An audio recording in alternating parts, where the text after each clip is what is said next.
Welcome to the Gravity Well, where we break down heavy ideas into small buckets that anyone can handle. In our work and at play, we seek the wisdom of elders, individuals, and communities that share their knowledge to care for our water, air, land, life, and resource needs. Caring for our homeland is our guide. I have Ruben Nelson with me and Jim Campbell, courtesy of Jim Campbell, a friend of mine now from the AWA that I'm really grateful to have. And so we're chatting with Ruben today so this week's topic is choose your own crisis. So we're trying to make sure we make space for people to, in whatever place they are in their understanding of the crisis that we face in the world. And so we're allowing people to bring forward how do they see the crisis and how do they define it. So that's really the focus of these conversations today. I'm hoping that we have an opportunity to meet with Ruben in an official capacity at another time where it's not so noisy, but we're going to try this out and see how it goes. Really appreciate you making time for me. Well, let's start with some introductions. Ruben, would you mind just introducing yourself for the audience? I'm Ruben Nelson. I was born in Calgary in 1939. Calgary was an overgrown agricultural service center. The oil and gas business was here, but not important enough to make a difference. Grew up in Calgary as a straight arrow, the United Church of Canada, the 18th Scout Troop. For those who know scouting, that means something. They're an exceptional group, and they kept lots of urchins like myself off the streets and out of trouble. Ran off to Queens because I wanted to go to university where nobody knew me, and in those days, almost nobody from Calgary went. There were 9 of us on the campus in all faculties in all years from Calgary. So I succeeded in that sense. Got my foot caught in the door, spent 10 of 11 years there, and I got an education that wasn't advertised in the calendar. I'll make this very quick and then I'll stop because it set up my life. There was nothing in the calendar that said if you come to Queens and if you hang around long enough and if you're just bright enough to attract a little bit of attention from some of the better faculty, which of course all faculty give brighter students more time and attention, perfectly normal human response, then we will give you the kind of education that you'll be able to understand human history in new ways, including the crises of our modern techno-industrial culture. That wasn't in the calendar, but it's what happened to me. I went and did an undergraduate degree in philosophy and political theory, an honors degree, and then I worked on a master's degree in philosophy and a theology degree at the same time, because the theological college and the university were then legally separate institutions. Both had charters from Queen Victoria, and since everybody on campus knew me, including the principals of both places, they agreed to just ignore the fact I was registered in the other institution. Amazing. Cool. So it gave me binocular vision. As an undergraduate, thinking about big picture issues, thinking about the future, I organized what may have been the first formal Futures Conference in Canada in 1960. Eisenhower was still president. Diefenbaker was prime minister here. That got me thinking about the future, and I've just stayed in that. I've tried to design my life so that intellectually and emotionally I could have all the comforts that I had at Queen's with people to talk to who are interested in doing serious work. Amazing. Wow. Yeah, so it sounds like you've been a systems thinker from a very young age. I feel you. I also consider myself to be one who's a big picture thinker, and it is a bit of a plight as well. Jim, do you mind taking a moment just to introduce yourself for us? Sure. I'm Jim Campbell. Been here in Alberta since 1977.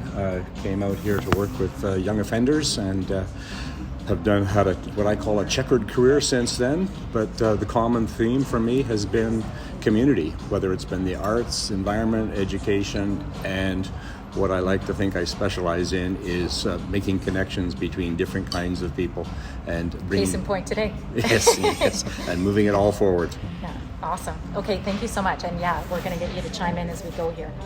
This week, as I say, we want to help people explain how they see the crisis. So I like to model things, so I'm going to offer you my thoughts on the crisis we're facing, and then we'll let you offer yours, and Jim as well if you'd like. So I see a polycrisis.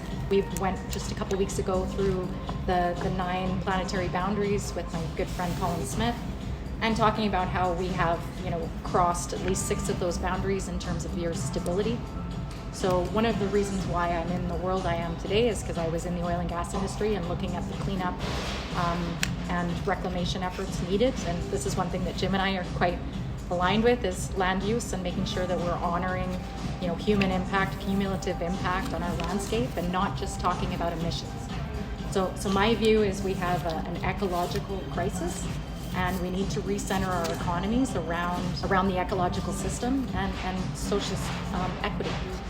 And those things come with clear ways of conflict resolution. This is one of the reasons why I'm doing these conversations, is because there's a lack of discourse, if you will, the lack of the left and right speaking to each other. This is one of the opportunities we see here. So I guess going back to my comment about how I see this crisis, I see it as a 9-facet crisis. That crisis is centered around the ecology of our planet, making sure that we're honoring it. So that's a rough view of how I see it. But I'm here to ask you how you see it. So please give us your take on the crisis we're facing. Well, let me build on what you've said.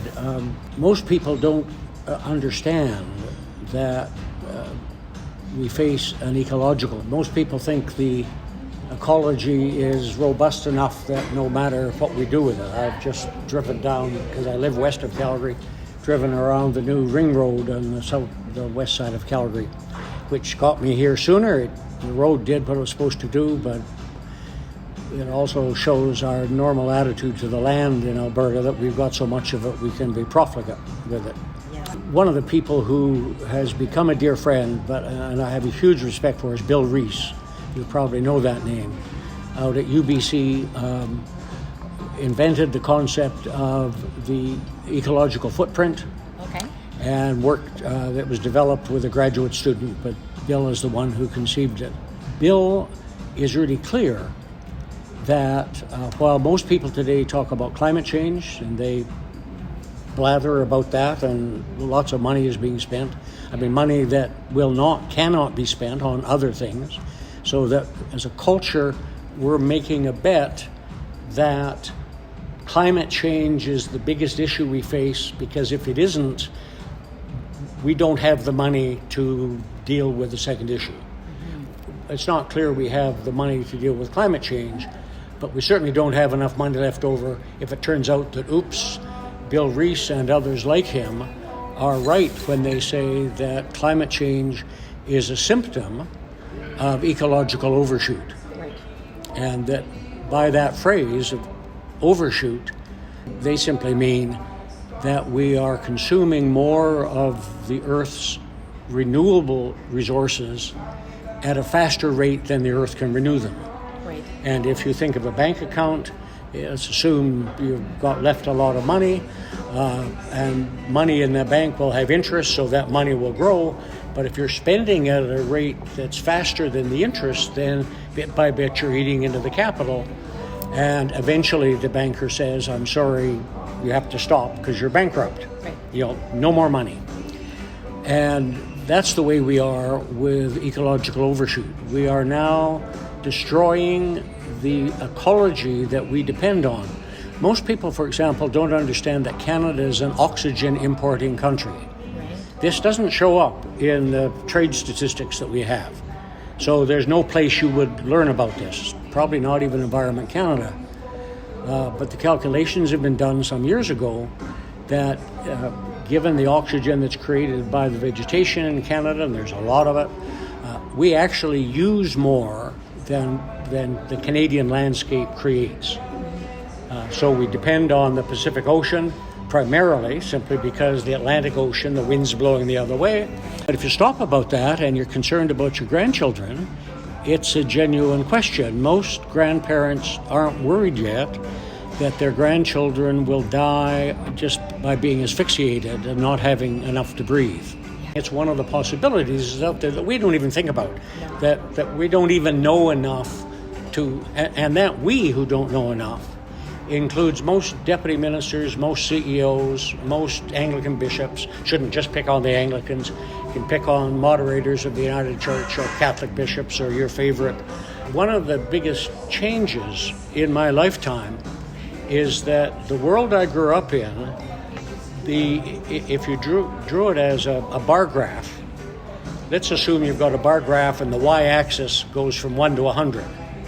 And one of the towers is the difficulty and complexity of the problems that are being faced, and let's say that they're at 47. So you've got a bar that's up to 47. The next bar beside it is going to measure the capacity of the normal leadership of our major institutions to handle issues. They're at 62. So I grew up in a world where most university presidents, Anglican bishops, high school presidents, ordinary leaders, but the ones who make our institutions work, CEOs, actually understood enough about their world that they could handle the issues they're against. Right. Those leaders now, even if they're at 87, the issues have blown the top off 100. It doesn't matter how far off the scale they are, but they're off the scale. There isn't a major institution in Canada of any kind that understands that and will admit it. Right. There's no national church, there's no university, there's no think tank, there's no government department, there's no major corporation. There is literally no institution that matters where the leadership understands that we're facing crises we're not intelligent enough to understand, and that we need help to do that from the world's best. I mean, not even Bill Gates. Bill Gates had enough money. He could have said to people, we want to build the foundation, but we want to do it in the most interesting and extraordinary ways. And so we're going to spend 5 years finding the most interesting people in the world to advise us what a foundation needs to be in the 21st century. He didn't spend a nickel on that. It's embarrassing to be a male today, because as our half of the species has screwed up so badly, and with virtually no acknowledgement that that's the case. If grandchildren hate their grandparents, direct it to your grandfather. Ecological overshoot is a far more pressing problem, far more fundamental problem, and one that's not yet on the agenda, because you can't get at ecological overshoot by thinking the way you would get at urban renewal in Calgary. If you have 10 blocks in Calgary that need to be done, you could do it a block at a time, bit by bit, and it adds up to... Ecologies don't work that way. If you don't understand it, then you can't cope with it. So that's bad enough. I want to pile one more layer on top of that, because you see, the language of a polycrisis can account for ecological overshoot that we've got, because you think ecologically, you've got many facets, and they're all happening at the same time, knocking into each other, exacerbating each other. And so you would expect that in a complex dynamic system, and the folks who talk of a polycrisis know all of that. So in that sense, they're far more up to date than most of our institutions. But you can't get, in a sense, polycrisis is the best they can do to account for what we're up against. Right. And a language that's emerging is a metacrisis. Right. Yep. And a metacrisis is a different kind of thing. Meta in Greek means simply beside. Yeah. Okay, it can mean above. I mean, it can be aside in any direction, as long as it's beside physically or above. So Aristotle's book of metaphysics might have literally just been the writing he was done that he set on his shelf beside physics. It's beside physics, so it's metaphysics. I mean, nobody knows. Yeah.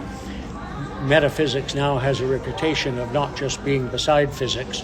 It gets into other kinds of stuff, including some of the stuff some physicists get into.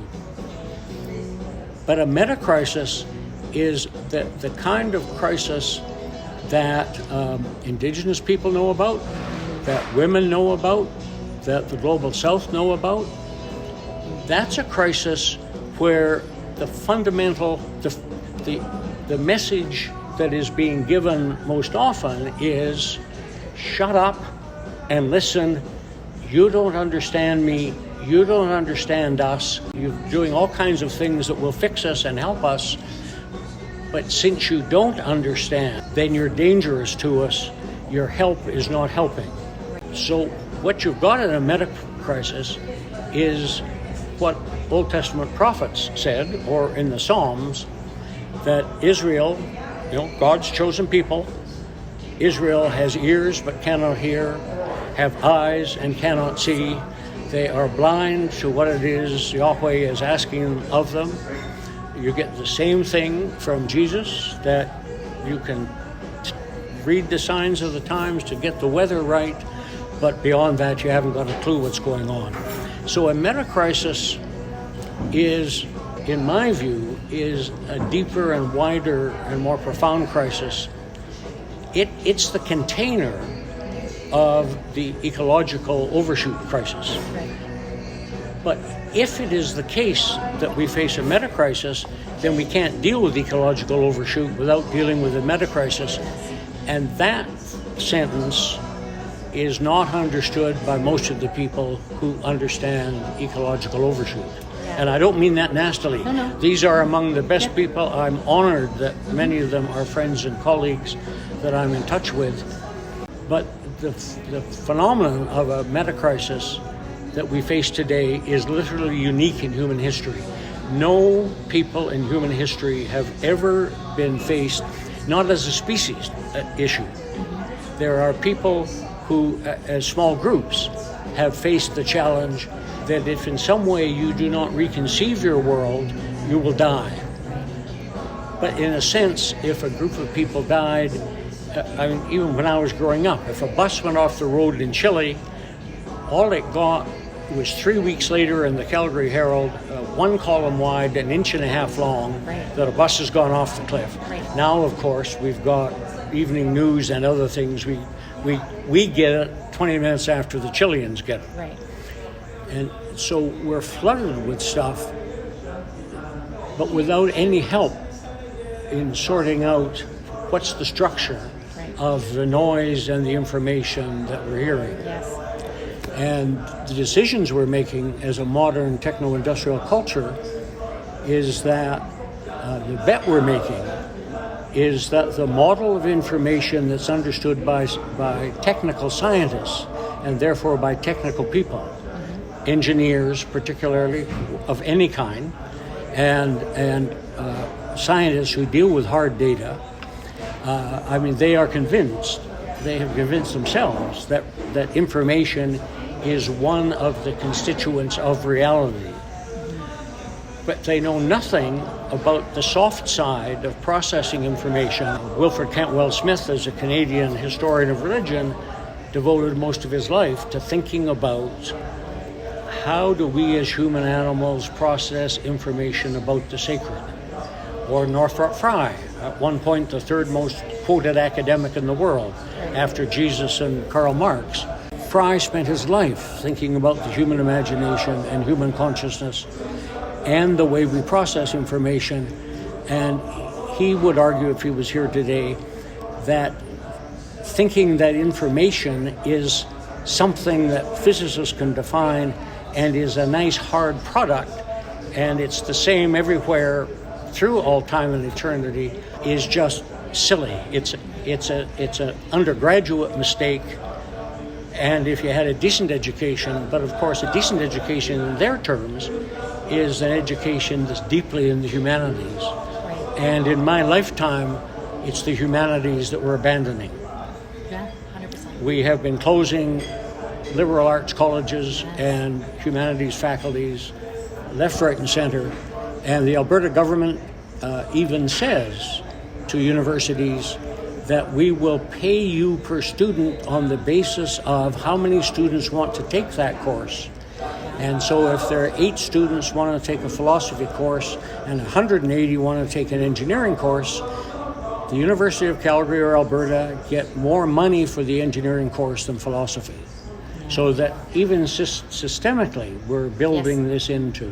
What we're up against is a meta-crisis, and this is not understood.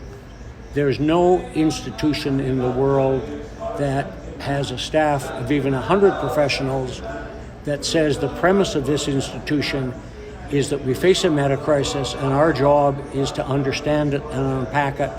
The way there are people now doing at least polycrisis and using complexity theory, Yes. they're still a minority, but there's some of them around. In that sense, the crisis we face is not yet well named, pathetically understood, Yes.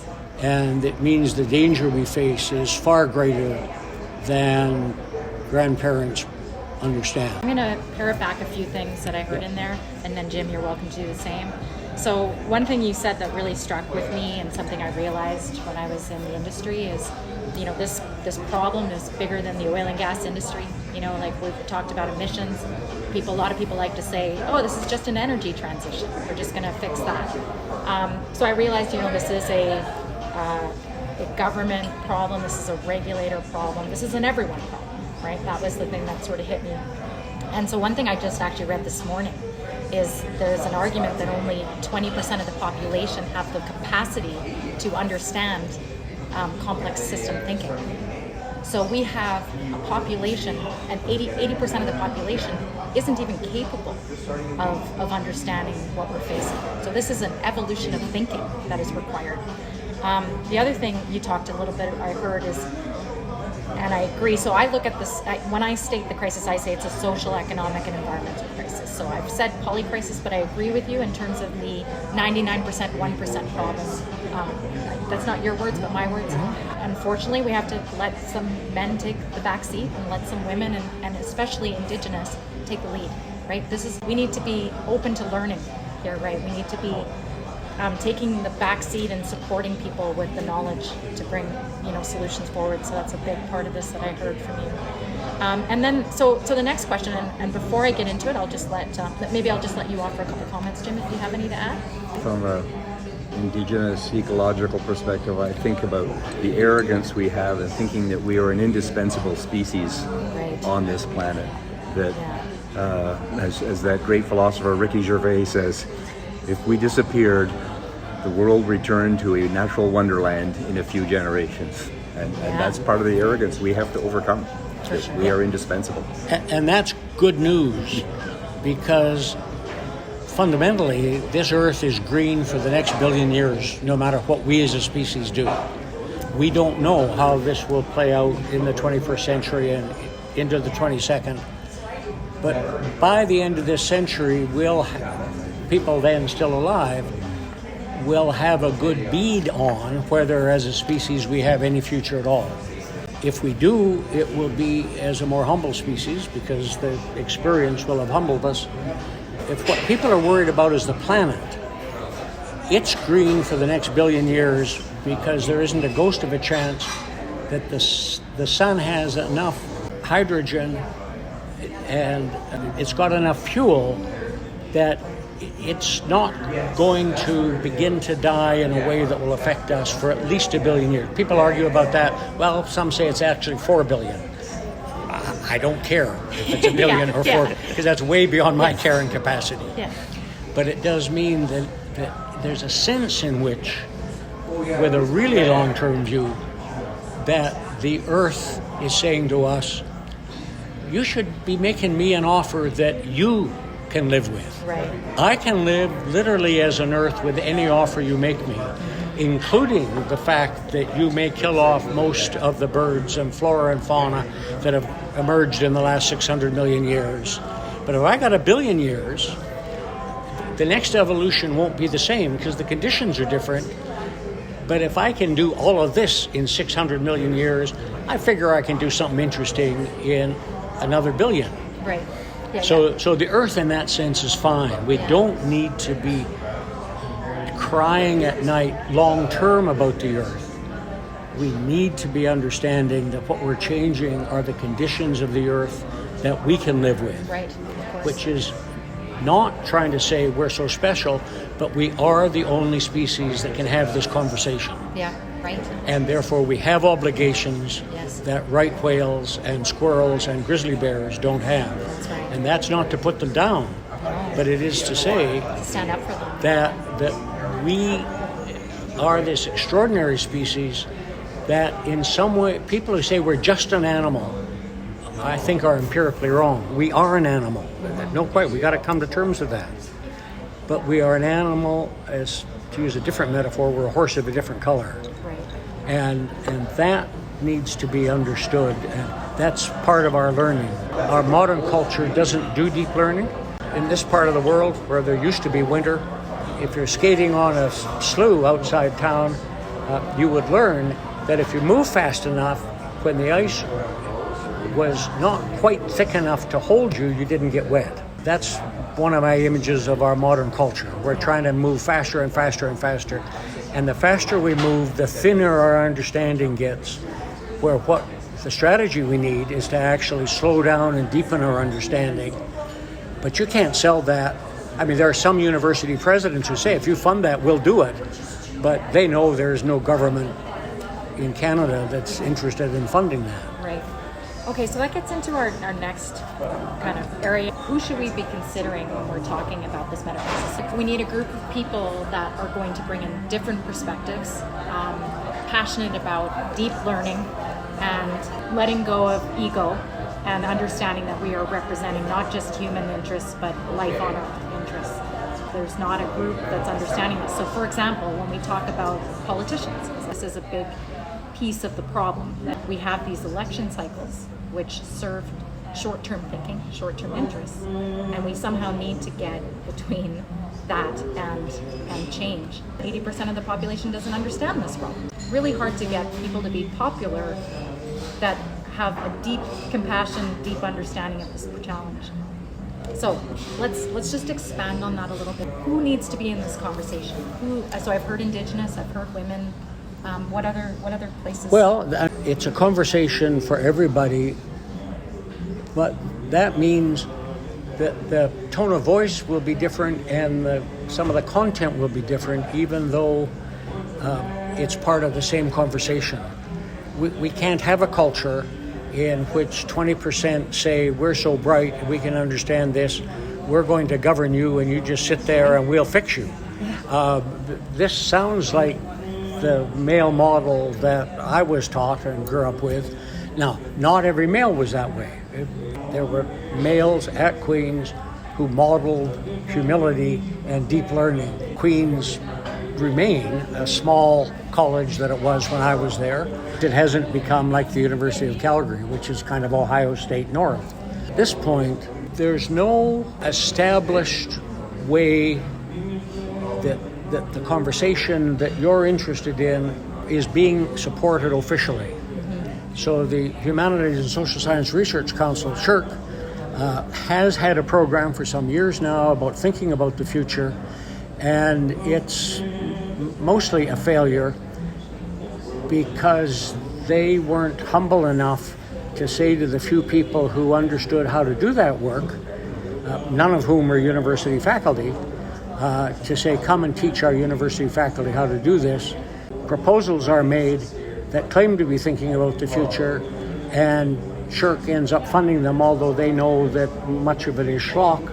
We need people who have done their own homework enough that they understand these things, that they have a depth of understanding, and they've also been observant enough to understand something about human psychology and what is needed to, in a sense, jolly some of us along enough that we'll do things that are right.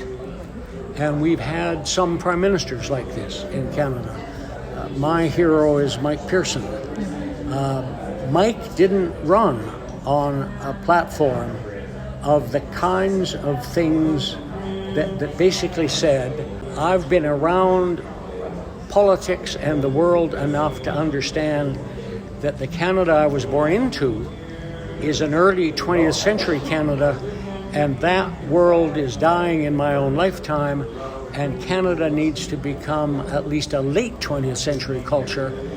He didn't say that to anybody, right, other than a few people where the room was closed. But in fact, he'd figured out some of the kinds of things that needed to be done, including things like a new flag, where the response of most Canadians was, what the hell's that about? We've got a flag. It's the red ensign. And, we used it during the war in one way or another. What's the matter with it? Pearson had a capacity to understand what needed to be done. The B&B Commission, bilingualism, biculturalism. Note the title, it was bilingualism and biculturalism that left all the rest of us who have some Ukrainian or German or Italian or whatever background. He said to Laurendeau and Dutton, the two co-chairs, you will do everything that it says in the act that you can do as a Royal Commission. You got money for it all, go do it, and you will do it all, and you will meet the terms of the commission. Note that you've got more money for research than is normal. I want you to work with people that you find who have some intuition that what we're dealing with, in this case, it's about Quebec and the fact that British Canada, because it wasn't English Canada in those days, it was British Canada, that British Canada didn't have much sympathy and had a tin ear when it came to hearing Quebecers. He saw that if that continued, we might well lose the country. And so he said to them, you will also deliver, although it's not explicit part of your mandate, a critical mass. Okay? And a critical mass, wonderful concept, because if you've got a critical mass of something, it means that at least the agenda of that critical mass becomes a public part of the public agenda. It doesn't necessarily dominate it, it's not the biggest one, but it's part of the public agenda. The conversation we're having isn't even part of the public agenda. There are lots of people who will say, we're in deep trouble, Canada is broken, and I can fix it. Yeah. Okay? These people are so superficial that they scare the hell out of me, because some of them will actually wield power. The Premier of Alberta, big one. I mean, that's a degree of superficialness that they don't understand themselves. They have no idea of how far they're out over their depth. They think they're in a swimming pool that's 4 feet, and if they just stop swimming and put their feet down, they'll touch bottom. So what we need are strategies that create islands of sanity, of Elliot Wigington from the Foxfire books. It was the first I heard to use that back in the 70s. And has been picked up today by what's her name that I'm embarrassed that I've forgotten her name. So that strategy is let those who understand this begin to find each other and work on it, and then build networks.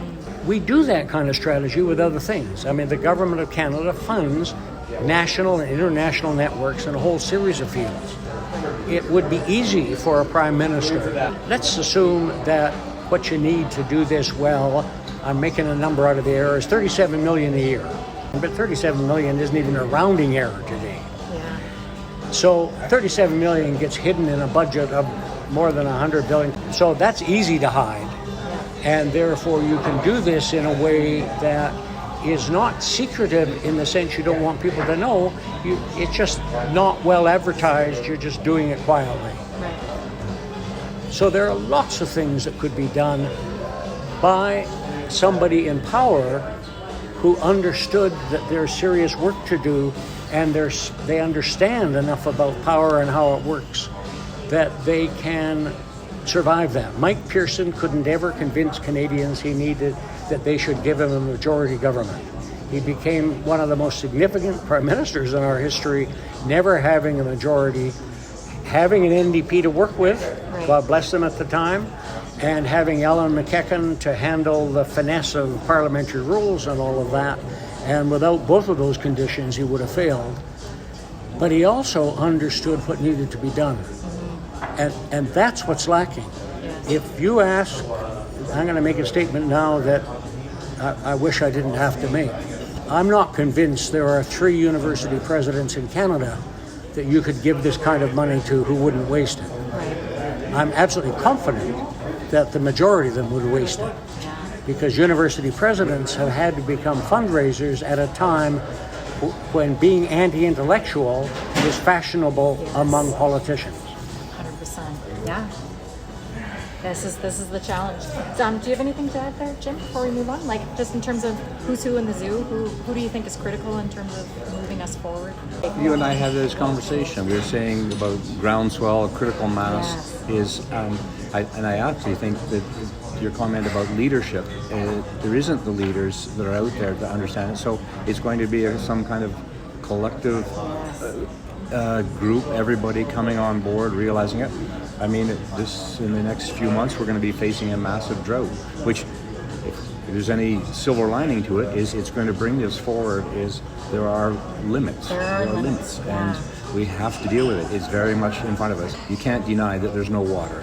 That's right. Yeah, you can't fake water. You can't fake water. Fish died in Canmore this winter when it was cold for the first time, because there wasn't enough water in Policeman's Creek for them to not be frozen. The pools of water they're in are isolated. There was no longer a stream, so they couldn't get out of the pool they're in, and it's small enough that it was cold enough that it froze to the bottom. So you're quite right, and we will all be horrified at the number of people in Alberta who basically say, I have these water rights, they are historic, and if you touch them, I'll sue you.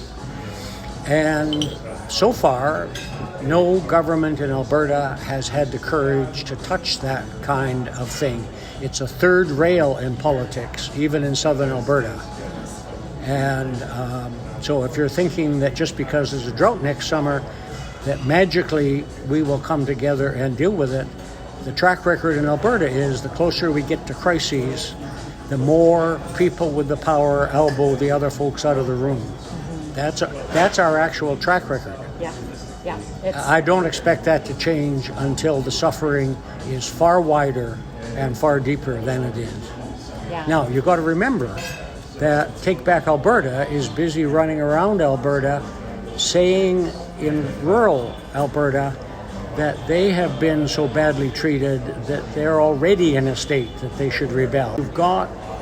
And it's the case that urban Alberta has neglected the countryside, so they have some basis.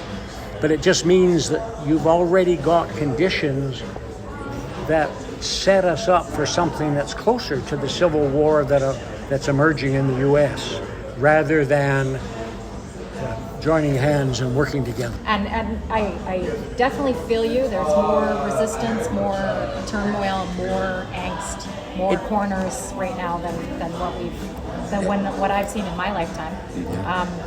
So where are we going? So I'm going to offer a few things on this because Jim and I spoke about your knowledge in the Club of Rome, and I was recently reading that article, which is quite frankly why I ran in the election. It's because I can see limits, right? Yeah. If you look, you used one of your analogies, I'll use mine. If we have a plate of food, and you think about the oil sands in terms of this plate of food, we had steak, we ate it. We had some veggies, we ate it. And now we're down to rice, and that rice is really hard to get at. So my view and my concern in terms of where we're headed is we are headed for collapse. We're headed for an energy drought, not just a water drought, but an energy drought, a resource drought. I have friends that have talked about the quality of pipelines that they're using in the industry right now. And, they used to have a failure rate of 3%. Now they're seeing a failure rate of 30%. Ouch. These are massive and just the tip of the iceberg in terms of the issues that we're going to see, I think, this year. So I guess I'm going to stop there and ask, do you agree or how do you see it in terms of where we're headed? Do you think that where will business as usual start to see its first cracks or? Business as usual is already stressed, but not enough to challenge business as usual as a mindset, because business as usual isn't just about business. It's about a culture that for 250 years to 300 years, you can parse that any number between those two numbers you want. But essentially, for the last almost 3 centuries, because of high carbon energy as a species, we have had the luxury of being able to turn high carbon energy into, to use Andrew Nikiforik's phrase, we have the energy of slaves. And he starts his book talking about why slavery is so common in human experience once you get agriculture. It's less common among indigenous, not unheard of, but less common among indigenous people. But once you've got agriculture, you need, in effect, horsepower, and you can have horses, but you need lots of it, and therefore having some people as slaves makes a lot of sense. Just from, quite apart from the human dignity of it, it makes a lot of sense that you need more energy to keep your way of life going. And we've had the luxury of having, each of us now have several thousand slaves in the form of, I use some of it in the form of gasoline in my car to come here, 100 kilometers west of Calgary. And so business as usual, in the sense that the part of the modern mythology is that we expect progress, that progress is, it used to be a slogan. What was the company? Progress is our most important product. Was a major national, international corporation. We expect progress. People expect a wage increment every year regardless of what the economy is doing. When I grew up, a wage increment came in 4 or 5 year times, and you had to beg for it and perform really well. But the thought that you would get a wage increase every year wasn't even a thought, let alone a reality. So what we've done is talk ourselves into that we have a right to the way of life we have. That's been said by American presidents, that our way of life is non-negotiable. Canadians would say much the same thing. So this is not about the business community. The business community are simply the people who hold themselves up that we're the engine of this that makes it work. Well, they actually don't understand the game any better than anybody else does. The deep issue is that our economy is based, and our money and the value of it is based on energy. We have been in an exponential growth of energy. Right.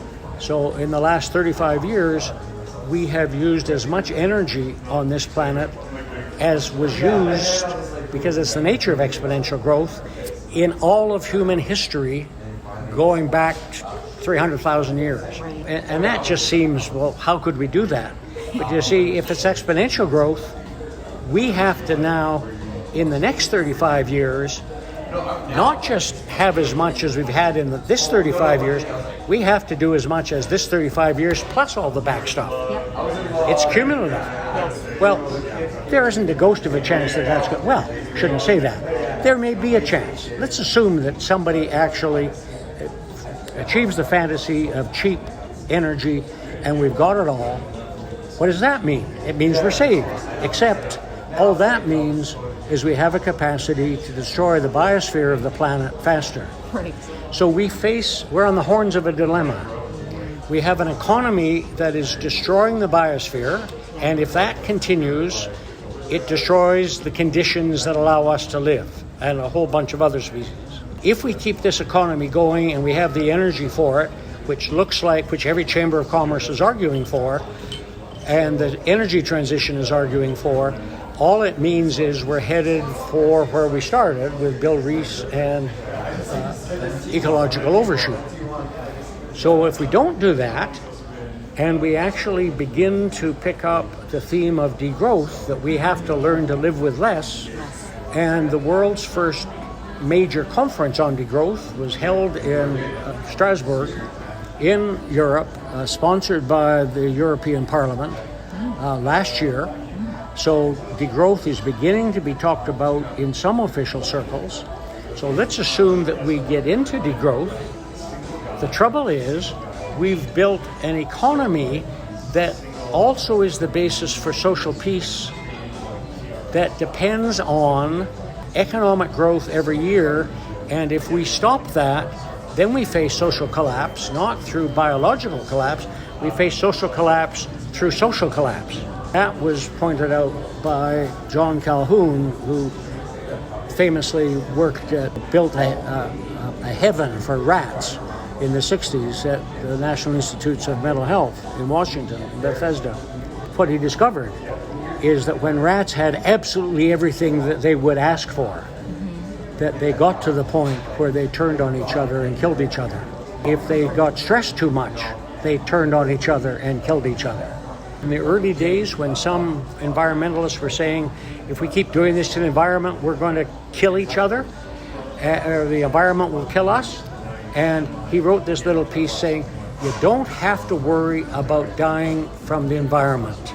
It's not going to happen. My rat research suggests that once it is absolutely clear that we're actually into ecological overshoot and death is guaranteed for us, we will kill each other. At some subconscious level, we look at the United States right now with the highest standard of living anywhere in the world, and they're turning on each other. Why should a society that has such a high standard of living have such conflict? Yeah. And Take Back Alberta is nurturing that here, and they weren't the first. There's a strand of that goes back to the Reform Party. So we in Alberta have been teaching ourselves that we're hard done by and should complain for more than 40 years. Yeah. And we don't even recognize that in ourselves as potentially an issue, let alone as not all that admirable or mature. Yeah. I'm an optimist, as Jim knows. And the next question is around alternatives. You can either grow and make money through growth, or you can make money by saving money at the same time. For example, we have, I don't know, is it 20 ministries right now in Alberta, all working on 20 different things. And so I pictured we need to zipper our economies. So any one person's garbage is another person's gold, and we need to make sure that each of these ministries are working together and eliminating the waste that's happening in between them. One of the things that I've been thinking about recently is we have a bunch of garbage that we're not tapping into in terms of power, right? The Back to the Future, that was one of the obvious choices, is that we have this opportunity that we're not talking about. So to your point about degrowth is my favorite when I think about where we need to go. That was because I used to call it undevelopment. That was my term for it before I heard of degrowth. And so I see this opportunity to, like you said, all of us to be okay with less, to share, we think of how many of us have lawnmowers. We need one lawnmower per community, and maybe we don't even mow our lawns anymore. There's many things, maybe we don't have lawns. There's many ways to get there. So I guess we've talked about the tendency of people to be combative, and my view is that's around this individualistic model that you said has been embedded in us for 250 years or more. And the opportunity I see is this collectivism model, right? This where we're looking out for the greater good rather than the individual. So that's one alternative. So from your view, what's a way to avoid the civil disruption, or at least soften the blow, or find, like you said, these islands of sanity? How do we help the islands of sanity gain strength? Well, back to Mike Pearson. Let's assume that Nenshi runs for the NDP leadership. He wins, so he's created a new political party, name not known. I don't know what color you get when you merge purple and orange. Hey, it's pretty representative. Anyway, except the brown shirts historically were not people that you wanted to hang out with. Right. Let's assume it is possible to mitigate some of the worst kinds of things that are happening. And it is not possible to avoid the end of our modern techno-industrial society. It's already collapsing. And the trouble with the language of collapse is people think of what Ralph Klein did to the General Hospital. That 1 minute it's there, and 3 minutes later the whole place has been blown up and it's rubble. Right. That's not how societies collapse. Societies collapse over generations. They collapse in much the same way that deep friendships collapse, through a certain kind of neglect and you're just not in touch with each other as much or as deeply. And then somebody says, have you seen Robin lately? And I say, I guess it's been a while since I've seen her. And my view is that we are already past peak modernity and into the collapse of our modern culture, and there's not a thing we can do to redeem it and keep it going. The thing we can do is come to terms with that, and within limits manage the collapse, manage the downside, knowing that, as happens today, there are people today dying of things that in a sense are so simple we knew about them hundreds of years ago. There are people dying today of thirst, just lack of water, let alone things that are more complex where you need better technology and better care. I don't know of any place, but 10-cent prediction from a futurist, somebody will have the imagination to create a website that then documents globally how many people are dying each second, each minute, each hour, each day, each week, each year, needlessly on this planet. And they'll be running a betting pool on the side of how big does this number be before we begin to pay attention. Yeah. And if you ask most people, we're in a restaurant, and if we said to them, we'll buy you lunch if you give us 20 minutes of your time and talk to us, and talk to us about how many people do you think are dying on the planet now needlessly, I expect the guesses would be all over the map, and there wouldn't be 1 in 1,000 that would have more than a vague idea, say, I've never thought of that before. Well, the fact is, we don't know. It's not the kind of statistic we know. But it is the kind of statistic that once you know, kind of catches your attention and takes your breath away. Particularly if that number is increasing rather than decreasing, because in a modern progressive world where things are getting better, it should decrease. Right. In a world where we're past peak modernity, it should increase. And the question is, can we slow down the rate of increase? Can't avoid it. Yeah. Too much has already happened. There's lots of stuff. In the same way, too late for me to learn another language. I've been in English all my life. I got a tin ear for languages, and no matter, you'd have to have the angel Gabriel give me another 50 years to teach me another language. Just too much has already happened. Right. So there are things that could be done.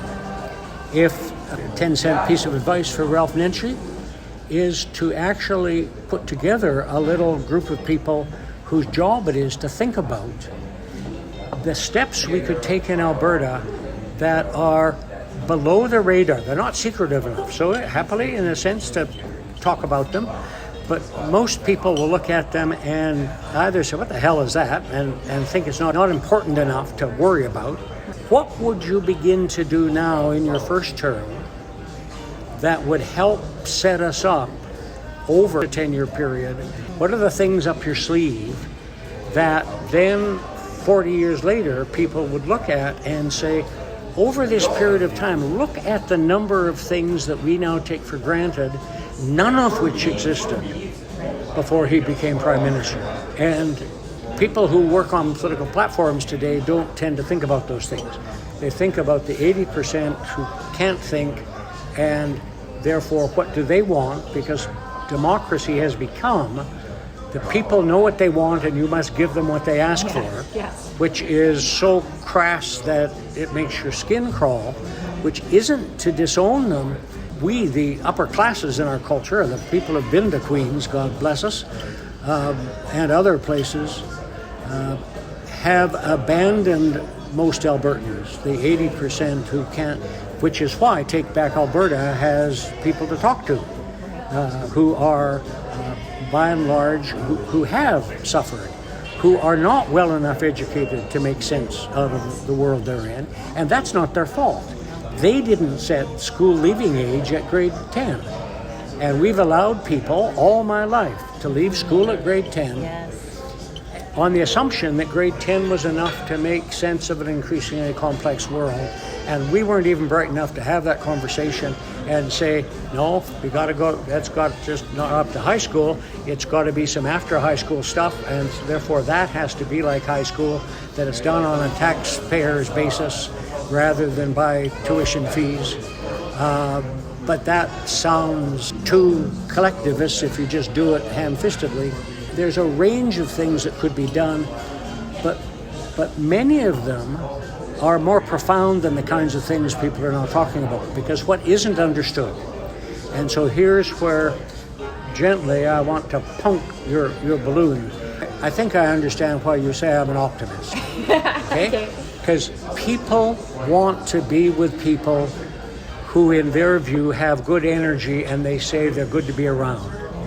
They don't want to be with people which time after time after time is just so bloody depressing that, had dinner with him before, he just spoils dinner.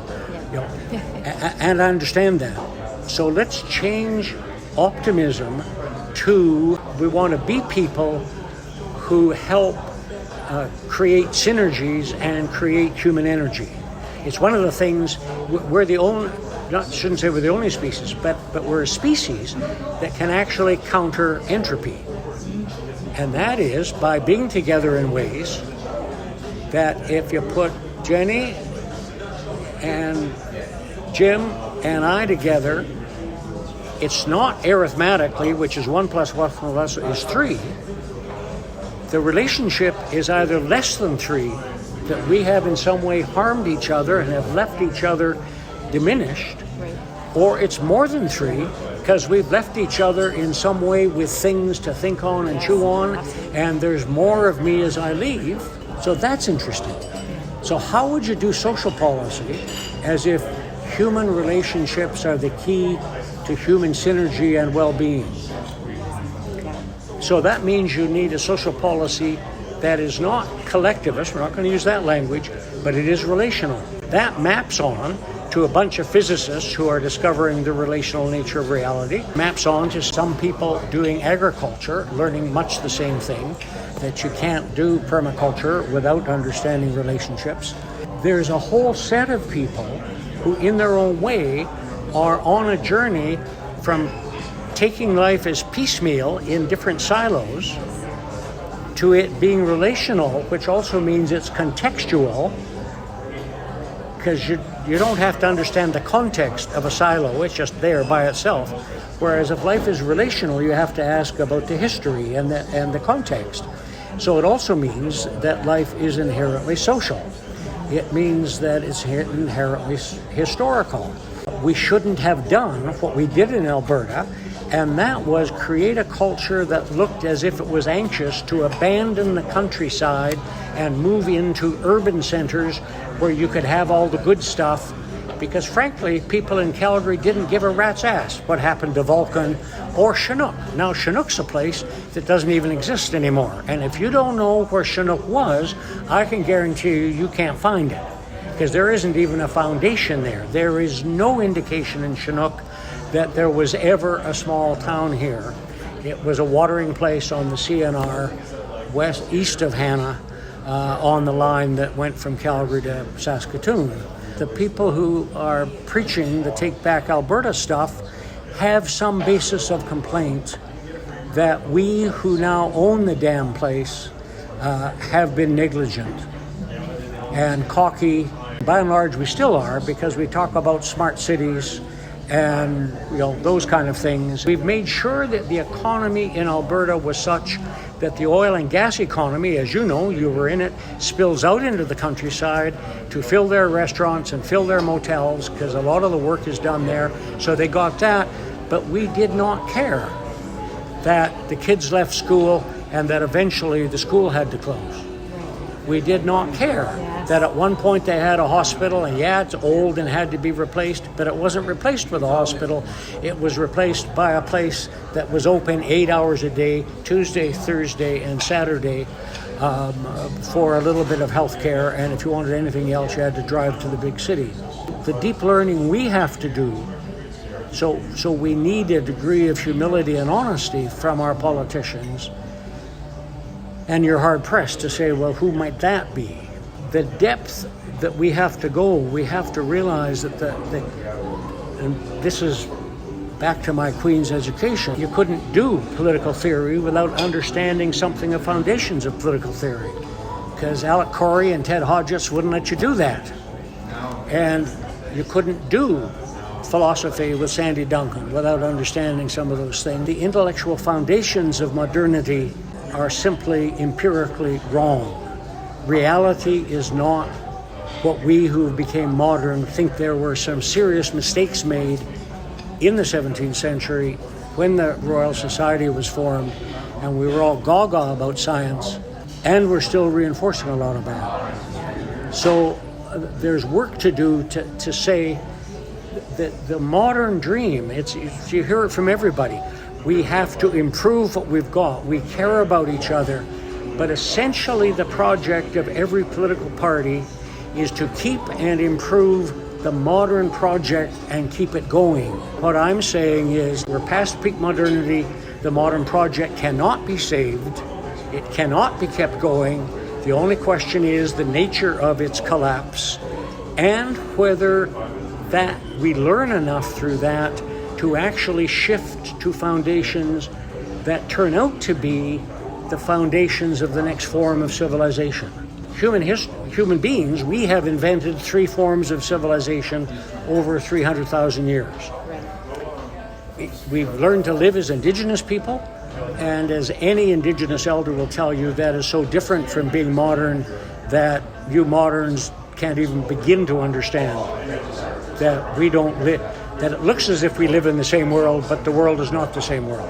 It took the warming of the earth 11,000 years ago for agriculture to be possible, and eventually, over what was literally several thousand years, some of the people who had been indigenous looked at each other and said, my God, we're farmers. But this is a different form of civilization, so much for that the farmers didn't even recognize the indigenous people as their cousins. Now, it's also true of us who are modern. It took us 300,000 years to do one. It took us 11,000, in the last 11,000 years, we've done 2 more. Up to 1,000 years ago, we'd only done one of those. There's no modernity. 1,000 years ago, modernity doesn't exist in any imagination in any form. Little bits of roots in some Greek thought, but not enough to where it really begins to take off in terms of song and poetry and architecture and art and human imagination is about 1,000 years ago. So dating the roots of the Industrial Revolution with James Watt and the steam engine is what engineers do. I understand why they do it, because they don't understand all the stuff that's softer than hard data. And it's the stuff that's softer. It's the soft stuff that says to us you can't save modernity. And that's not a conversation that most universities are even equipped to handle today. They're as committed to keeping modernity going. Queen's takes pride in being the best university in Canada by international standards of being committed to the UN Strategic Development Goals. Except the UN Strategic Development Goals are designed to make a better modernity for everybody on the planet. And the UN doesn't get it, and they're not about to say we can't do that. And Queen's doesn't get it, God bless them. They're good people, and they're doing it well. You know, would I rather have them do that as a better job than some of the really crass things that other universities are doing? Of course. But is it enough for the sake of children and grandchildren? Of course not. Yeah. The game that needs to be played isn't well understood. Even most of the people who talk about ecological overshoot being clear enough, and I haven't written enough, and other people who are in this space I'm in have not been clear or written enough to help them understand. Some of them, God bless them, are happy to be in conversation with me, and they're remarkably patient. But if there's anything in this, then we're up against, this is then at the heart of a meta crisis. The meta is saying this crisis goes all the way down to the foundations, and we're now discovering that they cannot be redeemed.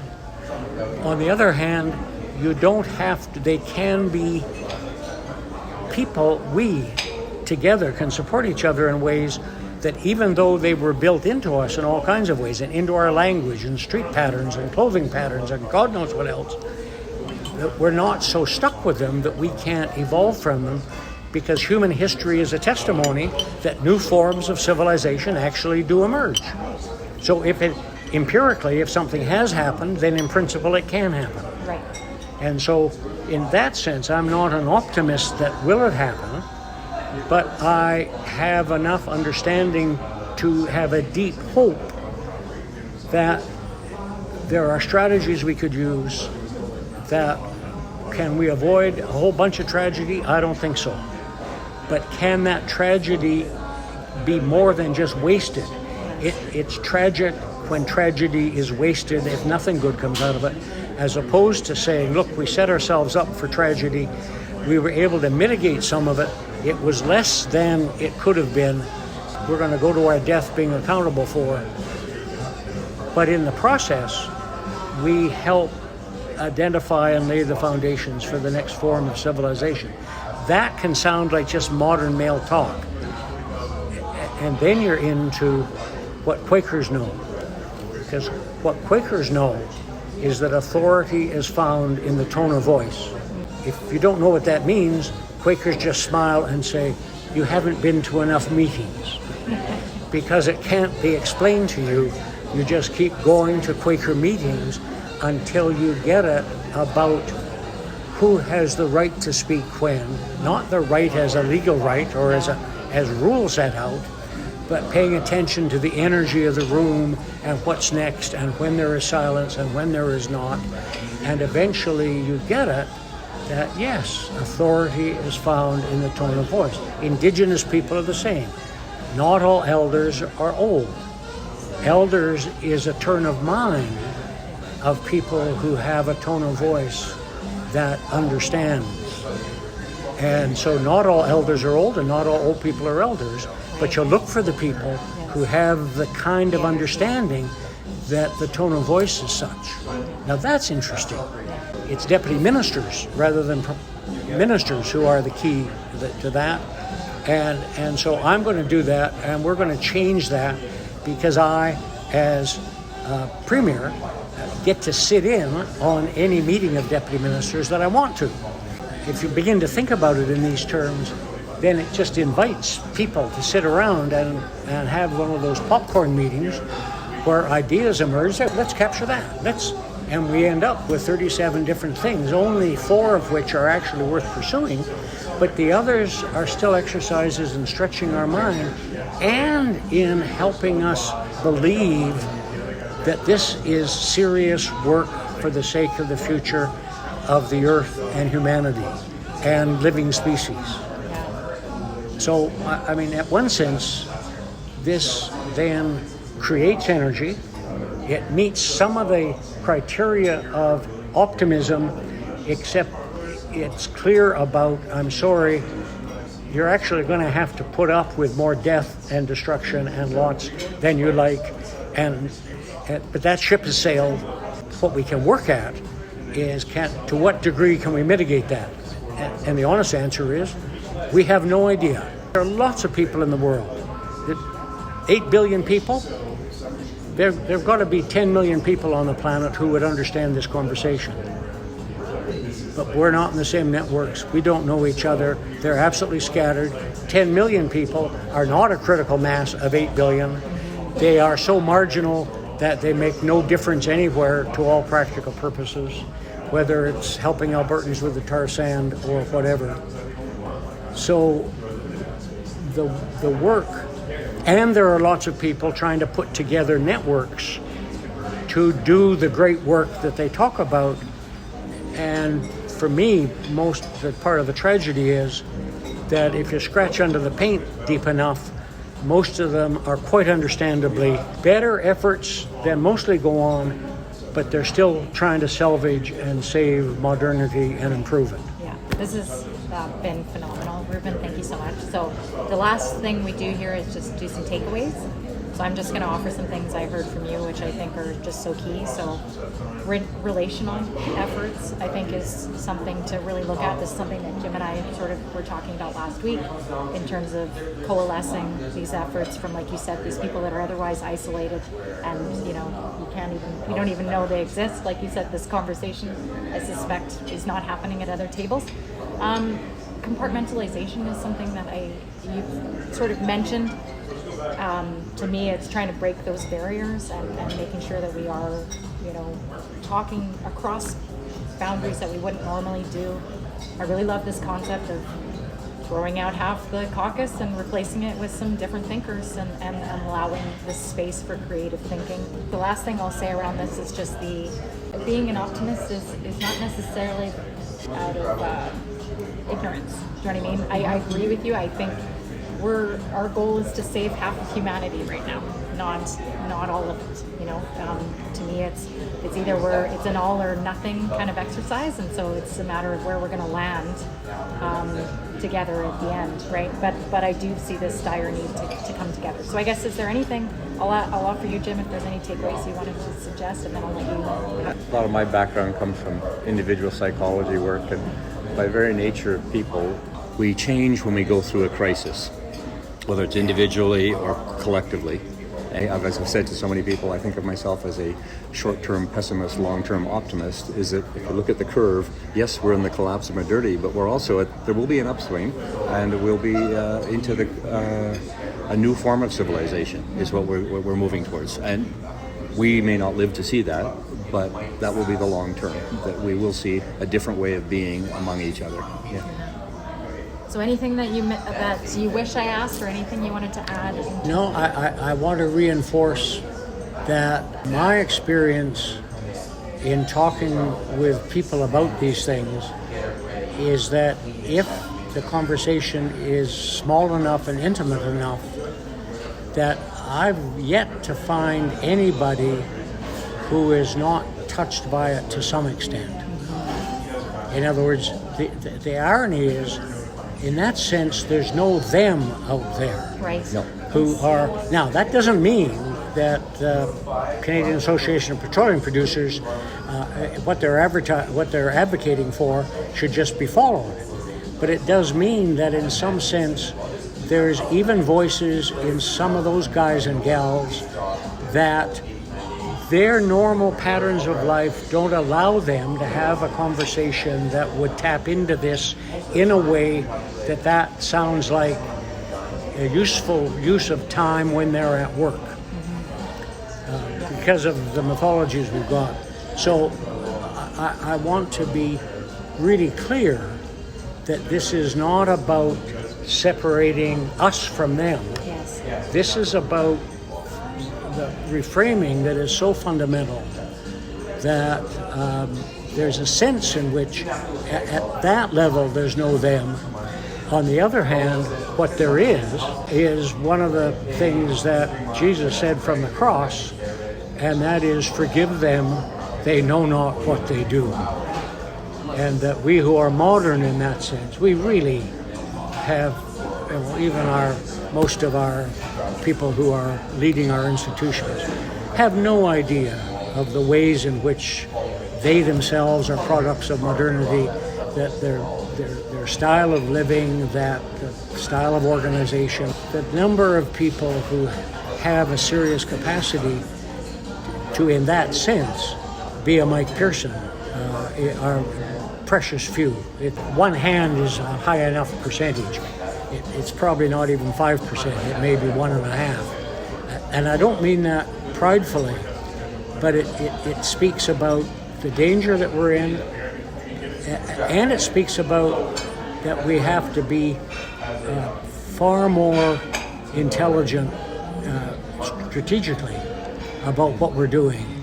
One of the phrases I fear most is when I hear well-meaning intellectuals, who've read a lot of the same things we've all read, basically say, we know what we're doing, we have the technology, we just lack the will and the money and permission to do it. And that's a belief that the modern world wants to believe, it needs to believe that that's the case. We need people who are strong enough not to collapse when they work through that. I'm sorry, that's not the situation we're in. We're in a far more perilous situation. In that kind of situation, we can be far more courageous than might otherwise be called for.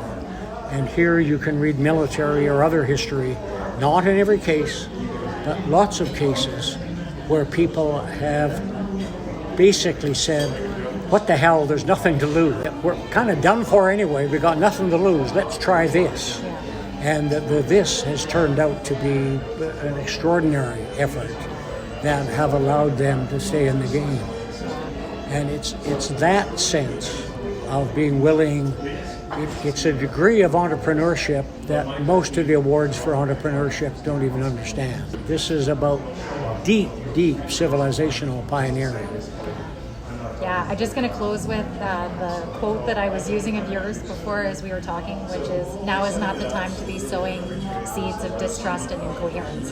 We don't have the solutions, like you said. Instead, we need to appreciate that we're all in this together, and that we need to be open and humble to accepting that we are heading into unknown territory. So thank you so much, Ruben. This has been incredible. Really appreciate meeting you and you doing this. Thank you.